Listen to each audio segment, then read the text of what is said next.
Baru-baru ini, viral di media sosial adanya pagar beton di perairan laut kawasan Cilincing, Jakarta Utara. Tanggul ini menjadi sorotan karena dikhawatirkan mengganggu nelayan dalam mencari ikan. Gubernur DKI Jakarta Pramono Anung dalam waktu dekat pihaknya akan memanggil PT Karya Citra Nusantara, KCN, untuk membahas masalah ini. Orang nomor satu di Jakarta itu akan meminta ruang mata pencaharian nelayan tak diganggu dari aktivitas perusahaan. Diketahui, tanggul ini dibangun oleh PT KCN, Badan Usaha Pelabuhan yang mengoperasikan terminal umum di Pelabuhan Marunda, Jakarta Utara. PT KCN merupakan perusahaan patungan antara PT KBN, BUMN, dengan proporsi saham 15% dan PT KTU, swasta, sebiar 85%. Sebanyak 25,85% PT KBN juga dimiliki Pemprov DKI.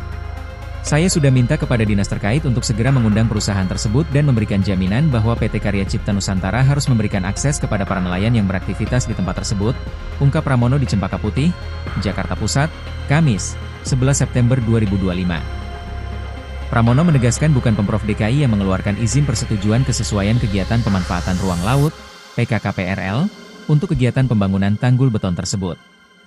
Adapun izin itu dikeluarkan oleh Kementerian Kelautan dan Perikanan, KKP.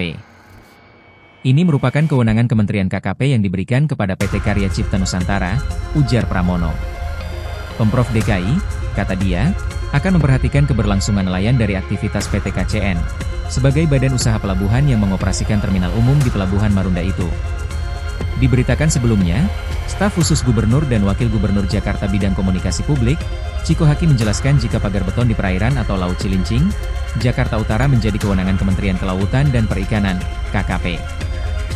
Ciko mengatakan, perizinan mengenai pembangunan pagar beton tersebut merupakan kewenangan pemerintah pusat. Terkait keluhan nelayan, Ciko memastikan pihaknya akan mengevaluasi kendala-kendala yang terjadi.